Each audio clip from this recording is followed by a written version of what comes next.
वाराणसी के रथ यात्रा चौराहे के समीप कन्हैयालाल मोतीवाला सभागार में हिंदी और संस्कृत के वरिष्ठ कवि, कथाकार, वार्ताकार तथा आलोचक डॉक्टर राजेंद्र प्रसाद पांडे की स्मृति को समर्पित 2 दिवसीय आयोजन के आरंभ में उनकी हालिया प्रकाशित हुई किताबों नदियां नाव संजोग, प्रीति ने करियो कोई और भाषा चिंतन एक आयाम का लोकार्पण डॉक्टर ओम धीरज, डॉक्टर जितेंद्र नाथ मिश्र और डॉक्टर अरुणेश नीरम की उपस्थिति में हो।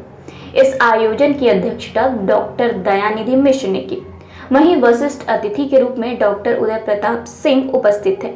इस अवसर पर पांडे जी के जीवन को साहित्य के मूल्यांकन पर केंद्रित लगभग 500 पृष्ठ की पुस्तक राजेंद्र प्रसाद पांडे एक शिनाख्त का भी लोकार्पण हुआ, जिसका आयोजन पांडे जी की धर्मपत्नी डॉक्टर शशिकला पांडे ने किया है। नंदी सेवा न्यास के सचिव यशोरथ ने सभी मंचासीन लोगों का माल्यार्पण कर उत्तरी ओढ़ाकर एवं समस्त को स्मृति चिन्ह के साथ सम्मानित किया। इस अवसर पर बिहार हिंदी साहित्य सम्मेलन के आजीवक संरक्षक सदस्य भी विद्यमान रहे। वहीं ओम धीरज ने पांडे जी को साहित्य रत्न के रूप में स्मरण किया। जितेंद्र नाथ मिश्र ने अपने वक्तव्य में कहा कि पांडे जी ने अपनी साहित्यिक दृष्टि विकसित की और विद्वानों की बात पर आंख बंद करके विश्वास नहीं किया। उन्होंने कहा कि उनके जीवन के प्रति सम्मान और आसक्ति थी। डॉक्टर अरुणेश नीरम ने कहा कि पांडे जी जिनके साथ व्यतीत किया समय याद करते हुए कहा कि उनकी तर्कबद्ध बौद्धिक टकराव में खासी रुचि थी। उन्होंने शशिकला पांडे जी को नंदी पत्रिका को फिर से शुरू करने के लिए बधाई दी। उदय प्रताप सिंह ने पांडे जी के लेखन पर शोध करने का आग्रह करते हुए कहा कि वे साहित्य की त्रिवेणी थे, साहित्य, प्रशासन और मित्रता। उन्होंने कहा कि वे निर्गुणोपासक जी के याद में संगोष्ठी कर रहे हैं, बुक के विमोचन हुआ है, क्या कुछ कहेंगे? देखिए, उनकी कुछ रचनाएं जो प्रकाशित नहीं हो पाई थी उनके जीते जी, उनको संग्रहित करके उन पर 2 पुस्तकें आई हैं, नदियां नाव संजोग और भाषा और चिंतन। और इसके अलावा राजेंद्र प्रसाद पांडे एक शिनाख्त करके एक पुस्तक उनके ऊपर आई है, जिसमें लोगों ने अपने स्मृति संवाद उसमें प्रकाशित किए हैं लोगों के, और कुछ उनके लेख और कुछ उनके लेखों के ऊपर दूसरे लोगों के जो वक्तव्य हैं या विचार हैं वो उसमें प्रकाशित हुए हैं। कहाँ से विद्वान आए हैं यहाँ पे जो आज अपने व्याख्यान करेंगे? पूरे देश से विद्वान आए हैं, दिल्ली से आए हैं, इलाहाबाद से आए हैं, पटना से आए हैं, इंदौर से आए हैं, भुवनेश्वर से आए हैं, पुरी से आए हैं, कलकत्ता से आए हैं, नॉर्थ ईस्ट से आए हैं, तो बहुत जगह से विद्वान आए हैं। ये दूसरा साल आप संगोष्ठी कर रहे हैं, अपने पिताजी को याद कर रहे हैं, उनके नाम से एक पत्रिका का भी लॉन्चिंग भी कर रहे हैं जो बंद हो चुका था, तो उसके लिए क्या कहेंगे? नांदी पत्रिका थी जिसको हम लोगों ने उनकी अस्वस्थता के कारण ये बंद हो गई थी, फिर कुछ वर्षों तक कोविड के कारण चालू नहीं कर पाए हम लोग।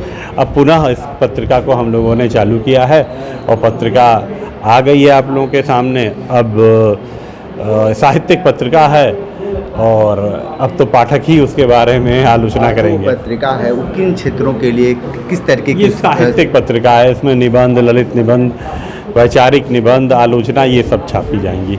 मैडम, ये आज संगोष्ठी का आयोजन किया गया है, राजेंद्र प्रसाद पांडे की याद किया जा रहा है, क्या कुछ कहेंगे इसके लिए? सबसे पहले तो नमस्कार, मैं उनकी छोटी बहू गरिमा पांडे।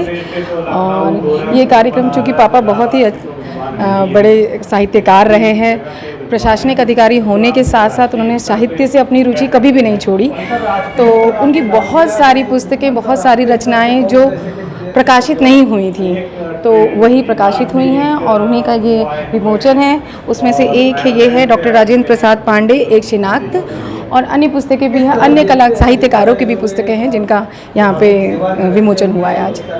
आज के समय में बहुत सारे लोग हैं जो गवर्नमेंट जॉब कर रहे हैं और अपनी जॉब में ही परेशान हैं, और आपके जो ससुर जी हैं गवर्नमेंट जॉब करते हुए भी किस तरीके से सारी चीज़ें सामने रखें?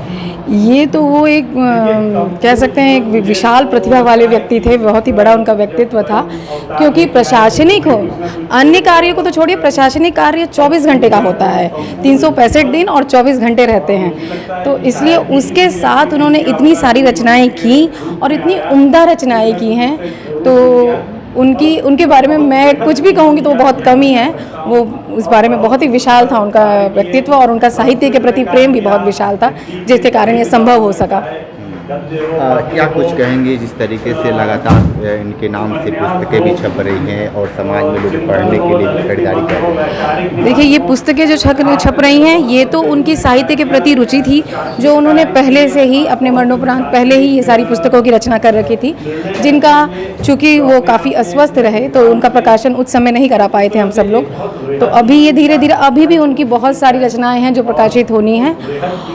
और आपने क्या पूछा था, मैं भूल गई। ये पूछा था कि मतलब कि बहुत सारे लोग पुस्तक को खरीद रहे हैं और इनके बारे में जानने के प्रयास कर रहे हैं। बिल्कुल, ये पुस्तकें हैं, ये बाज़ार में आपको उपलब्ध हैं, इनको लीजिए और इनको पढ़िए। साहित्य के प्रति जो उनकी रुचि है उसका विवरण है, और नए साहित्यकार जो हैं उनके लिए ये एक प्रेरणा स्रोत है कि किस प्रकार से आप कुछ भी जीवन में सफल होइए, कोई भी कार्य करिए, लेकिन आप जिस रुचि में, अगर साहित्य में आपकी रुचि है तो उससे आप विमुख मत करें, उसे मुँह ना फेरें, उसे सुचारू रूप से कार्यरत रखें।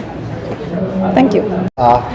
अपने दादाजी के बारे में बताइए। आज संगोष्ठी भी हो रहा है, बहुत दूर दूर से लोग आए हैं उनको सुनने के लिए, उनको जानने के लिए, क्योंकि आपके दादाजी इस समय दुनिया में नहीं है, लेकिन आपका अब फोटो देखा जा रहा है, पोस्टर में लगा हुआ है कि आप दादाजी के साथ खेल रहे हैं।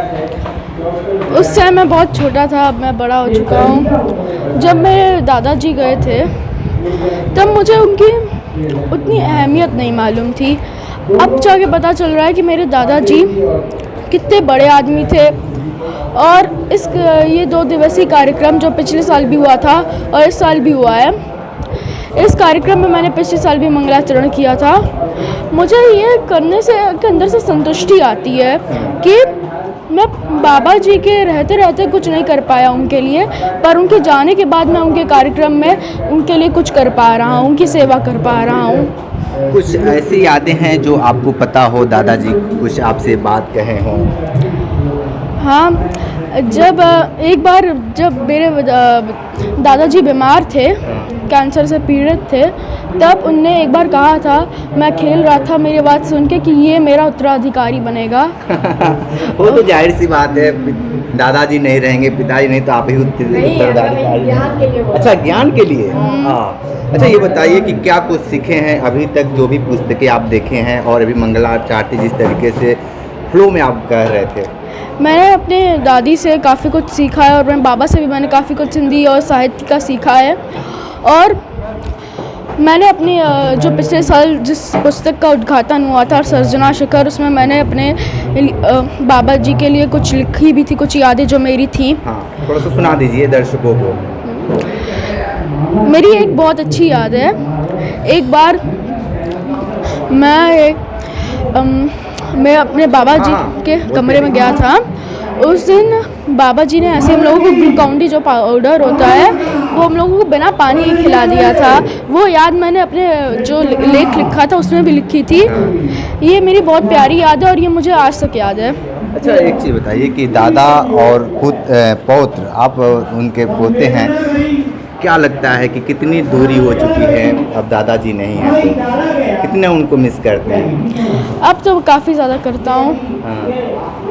मेरे भैया ने बहुत कुछ सीखा था उनसे, पर मुझे वो मौका नहीं मिल पाया कि मैं उनसे उतना कुछ सीख सकूं। पर वो मौका नहीं मिला, उसका मुझे ज़िंदगी भर दुख रहेगा। ठीक है, थोड़ा ये बताइए कि आप अपने दादाजी के बारे में बताएंगे? बाबा मेरे साहित्यकार थे और ऑफिसर भी थे। आज के दौर में बहुत यूथ हैं जो साहित्यकार नहीं बन पा रहे हैं, टिकटॉक में, गेम में ही व्यस्त रह रहे हैं, क्या कहेंगे इसके लिए? एक्चुअली ये तो सोशल मीडिया की गलती है कि वो उन्होंने पढ़ाई को ऐसा दिखाया है कि पढ़ाई बहुत ही ज़्यादा बोरिंग चीज़ है और करने जैसी नहीं है। पढ़ाई नहीं करके कुछ और चीज़ें करना चाहिए, बहुत ज़्यादा दिक्कत वाली बात है। आज संगोष्ठी हो रही है 2 दिवसीय आपके दादाजी की याद में, क्या कहेंगे? ठीक है, देखिए बहुत सारे लोग होते हैं जो खुलकर नहीं बोल पाते हैं, लेकिन आज जो संगोष्ठी और ये जो देख रहे हैं अपने दादाजी को याद भी कर रहे हैं। सही बात है कि हर पोता यही चाहता है कि हम अपने दादाजी के गोद में खेलें, लेकिन वो प्यार मोहब्बत हर लोगों को नहीं मिल पाता है। तो क्राउन जीरो से रिपोर्ट कर रहे थे, तो हमारे साथ बने रहिए कांडी बनारसी के साथ। हमें दीजिए इजाज़त, नमस्कार।